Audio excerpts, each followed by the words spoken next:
খোকসা যুব সংঘ পাঠাগারের ৪৭তম প্রতিষ্ঠা বার্ষিকী ২০২৫ উদযাপিত হয়। কুষ্টিয়া খোকসা উপজেলার প্রাণকেন্দ্রে অবস্থিত খোকসা যুব সংঘ পাঠাগার ২৪ জুলাই ২০২৫ সকাল ১১ ঘটিকার সময় জাতীয় পতাকা উত্তোলনের মধ্য দিয়ে উক্ত পাঠাগারের ৪৭তম প্রতিষ্ঠা বার্ষিকী উদযাপন শুরু হয়। উক্ত অনুষ্ঠানে প্রধান অতিথি হিসেবে উপস্থিত ছিলেন খোকসা উপজেলা নির্বাহী অফিসার প্রদীপ্ত রায় দীপন। বিশেষ অতিথি হিসাবে যারা উপস্থিত ছিলেন খোকসা উপজেলা সহকারী কমিশনার ভূমি রেশমা খাতুন, খোকসা থানা অফিসার ইনচার্জ শেখ মইনুল ইসলাম, খোকসা উপজেলা প্রকল্প বাস্তবায়ন অফিসার দস্তার হোসেন প্রমুখ। উক্ত অনুষ্ঠানে সভাপতিত্ব করেন মোহাম্মদ আশরাফুজ্জামান, সভাপতি খোকসা যুব সংঘ। উক্ত অনুষ্ঠানটি সঞ্চালনায় ছিলেন খোকসা যুব সংঘের সাধারণ সম্পাদক নাফিজ আহমেদ খান রাজু। বিস্তারিত থাকছে রিপোর্টে।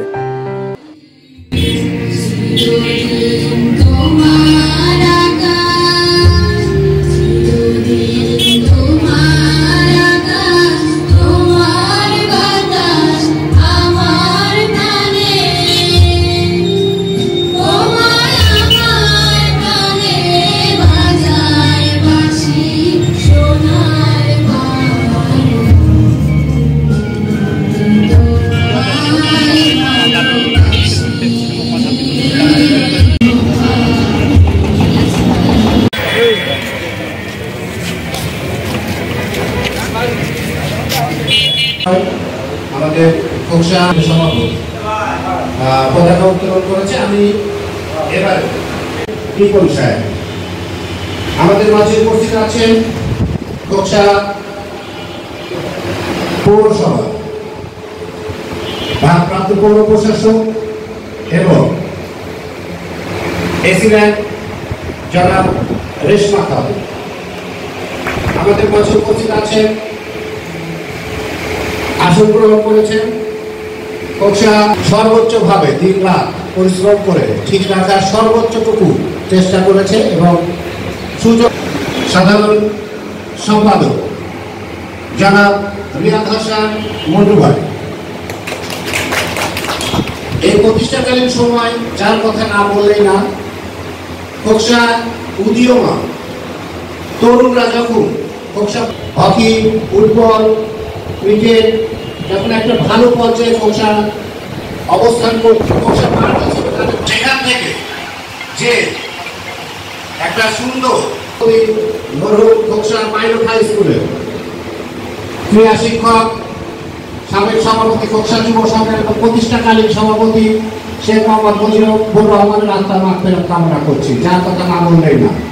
আমাদের মাঝে উপস্থিত আছে প্রতিষ্ঠাকালীন সময় প্রতিষ্ঠার পরে এই ক্লাবটাকে আজকের এই পর্যায়ে দাঁড় করিয়েছে আমাদের খোকসা যুব সংঘের দীর্ঘদিনের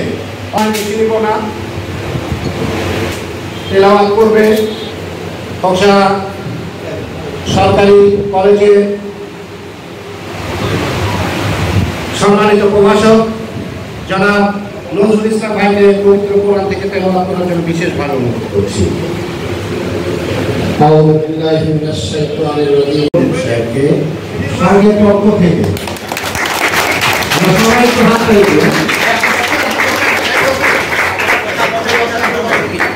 আপনারা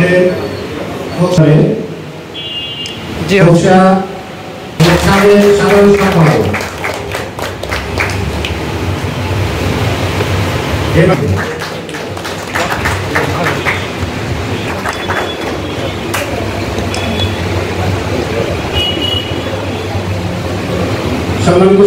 এখন পর্যন্ত আমাদের খোকসা যুব সংঘের ২৩২ জন সদস্য, তার মধ্যে থেকে ২০ জন সদস্য মারা গিয়েছে।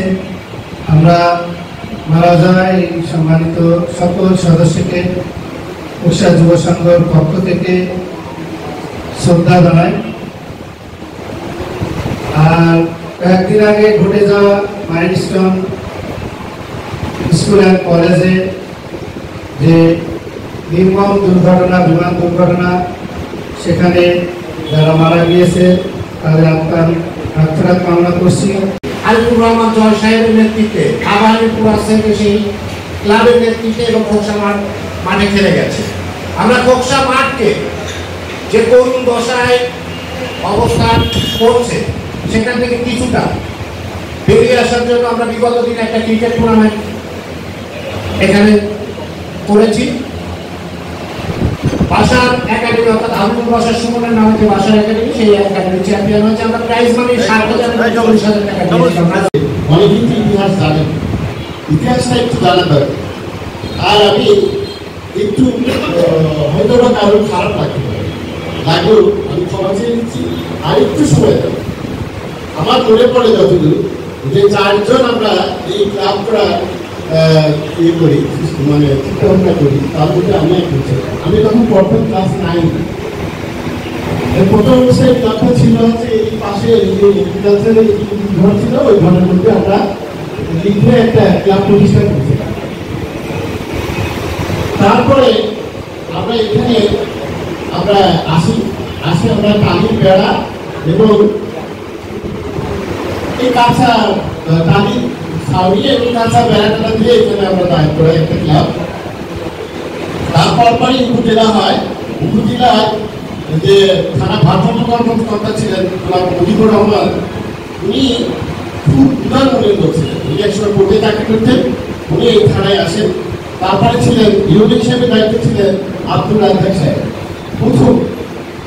তো আমি দেখলাম স্যার এইখানে আমরা তো ছেলেরা এখানে আমার ক্লাবে প্রায় 100 জন মাস্টার ডিগ্রি হলো এবং অনেক ভালো ভালো শিক্ষিত ছেলেমেয়েরা। আমি যদি চিকিৎসালয় করতে এখানে চিকিৎসালয় করতে গেলে নিজের কথা আসে দেয় সবার করবেন, এই জন্যই যে চিকিৎসালয় নিজের কথা আসবে, আসাটাই স্বাভাবিক। তো তখন বলে এই আমার থাকাকালীন সময়ে কিন্তু অত পাকা করে দেয়। আজকেও তাকে বিনীতভাবে স্মরণ করি, যে লোকটাকে, যে মুজিবুর রহমান সিআই, উনি আমাকে এতই ভালোবাসেন দেখে ভয় পেত, এমন একটা পর্যায়ে আমরা পেয়েছি। আর একটা কথা আমি নিজে ভরে বলতে চাই, আমরা 4 জন খেলোয়াড় ছিলাম জাতীয় হ্যান্ডবল দলে কুষ্টিয়া জেলা টিমে। আমি নামিজ আহমেদ রাজু, রেজানুর রহমান বুদো, গোলক চাঁদ সিং, অমিতাভ নন্দী, এইভাবে আমরা খেলাধুলা করেছি। বিনোদনের আরও ছিল, সেটা হচ্ছে আমাদের প্রত্যেক বছর সাংস্কৃতিক অনুষ্ঠান, পাশাপাশি নাটকটাও যেন আমাদের আস্তে আস্তে বেঁধে রেখেছিল। তখন আমাদের এই অডিটোরিয়ামে আমরা নাটক দেখতাম। মুজিবুর রহমানের অনুমতিতে যখন মিটিং হয় তখন আমরা 30 জন অধিকাংশ স্কুল আমরা ছিলাম, যা গ্রাজুয়েট স্কুলের বাইরে বেকার।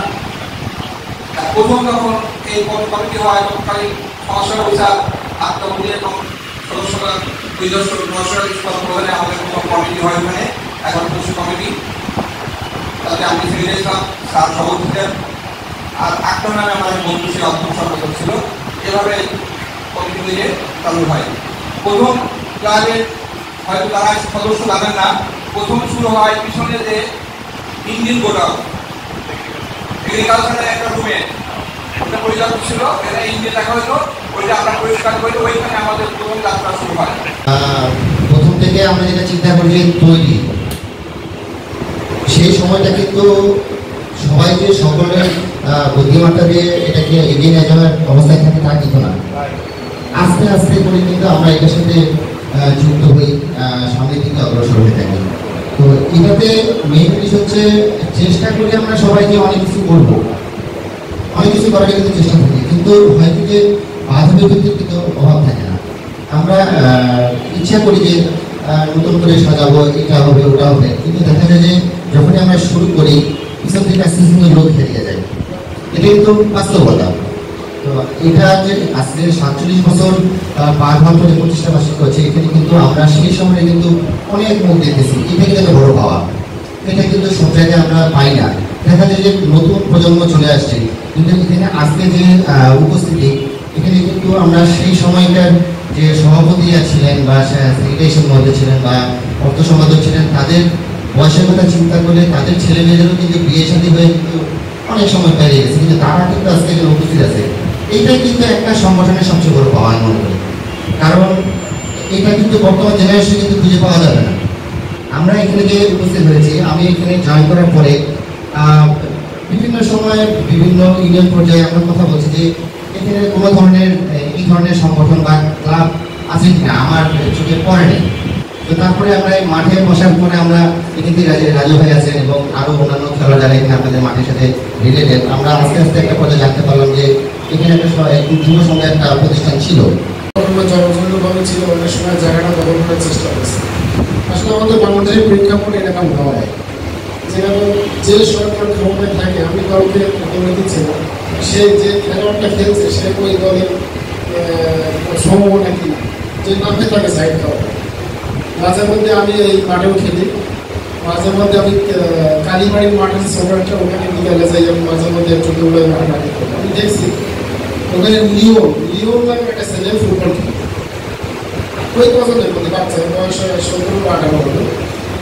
তখন খেলা দেখার পরে আমি ডাকছি ওদের দিকে আসো, তুমি কোথায় পড়াশুনো করো? বলতেছে আমি পড়াশুনো করি না। তুমি কি করো? আমি কাঠ মিস্ত্রি করি। তুমি কি কোনো খেলো? রাজুকের কাছে জিজ্ঞেস করলাম যে তুমি কি এই ক্লাবে খেলো? না, আমি কোনো খেলি। আসলে আমাদের বাংলাদেশের এই দলীয় কারণে খুব সুন্দর লাগছে লিওন। আমাদের এই যে হয়তো নিচের মন্দির খুব ভালো লাগে, কিন্তু আসলে আমাদের এই দলীয়করণের কারণে, হিংসার কারণে এই সমস্ত ব্যাপারগুলো উঠে আসে না। তবে আপনাদের কাছে অনুরোধ করবো যে বর্তমান সময়ে যারা উঠতি বয়সের ছেলেরা আছে, মাঠে আসে না, খেলা করে না, সবসময় মোবাইল ফেসবুকে বলে থাকবে। এখানে কিছুদিন আগে বেশ 2-3 মাস আগে রাজু একটা ক্রিকেট টুর্নামেন্ট খেলা দিয়েছিল, সেখানে অনেক বাইরে থেকে অনেক উপজেলার থেকে বাইরে থেকে লোক খেলোয়াড়রা আসছে, খেলা হয়েছে, আমরা দেখছি। এরকম খেলার এরকম ক্লাবের পক্ষ থেকে আপনারা খেলার আয়োজন করেন। এখানে যোগদান করি, খোকসা বেশ ছোট একটি উপজেলা হলেও এখানে একজন নারী ক্রিকেটার আছে। একজন লেডি যখন এরকম একটা ছোট উপজেলা থেকে উঠে আসে এবং আজকে আলোচনার মধ্যেও বারবার কথাটা আসছে, তো তখন আমার মনে হয়েছে যে খোকসা আসলে পিছিয়ে নেই। যেখান থেকে একজন নারী জাতীয় ক্রিকেটে স্থান পায়, তার মানে এই সংগঠন হোক বা আমাদের সকলের যে প্রয়াস, সেই প্রয়াসটা অনেক বেশি। তো স্বাভাবিকভাবেই আমরা শুরু থেকেই এই ক্লাবের ঐতিহ্য, ইতিহাস এবং সমৃদ্ধি সবকিছুই দেখেছি, শুনলাম। এবং আপনারা, আমার মনে হয় যে একই সাথে সুশীল সমাজ এবং প্রেশার গ্রুপ, আপনারা চাইলে সমাজের সবকিছুই চেঞ্জ করা সম্ভব। বিভিন্ন অনিয়ম, দুর্নীতি এবং বিভিন্ন যেটা আমাদের বিশেষ বলছিলেন যে আপনারা বিভিন্ন গরিব পিতার, কন্যা দায়গ্রস্ত পিতার সহায়তা করতে পারেন, বিভিন্ন ধরনের গরিব যারা আছে তাদেরকে বিভিন্ন পণ্যে ইয়েস করতে পারেন, বিভিন্ন ধরনের কাজ করতে পারেন। একই সাথে আপনারা সমাজে আয়নাও। কিন্তু আমি জানি না, একটা বিষয় আমার কাছে মনে হয়েছে, একটা ফিটনেস গ্রুপ প্রয়োজন। এটা আমি আলোচনার মধ্যে পাইনি।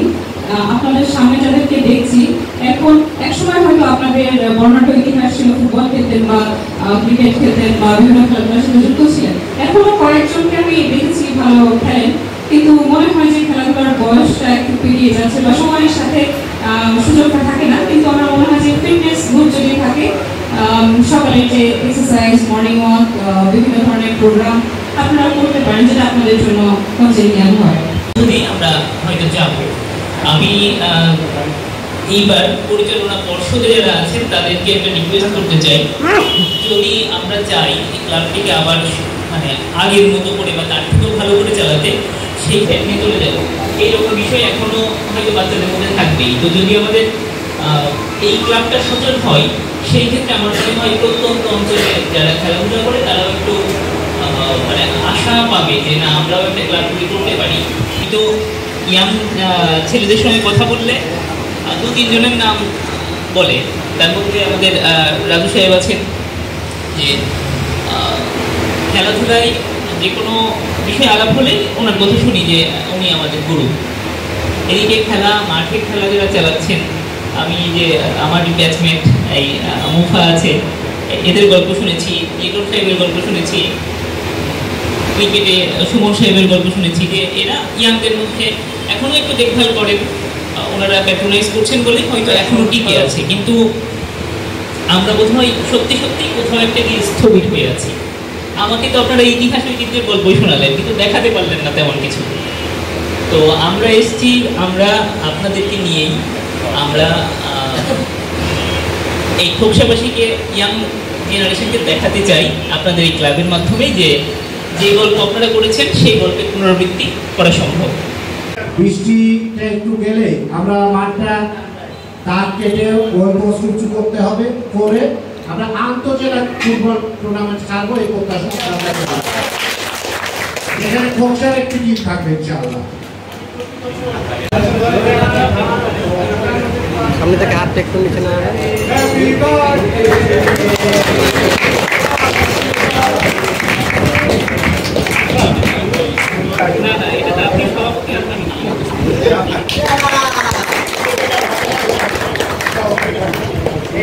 খাওয়া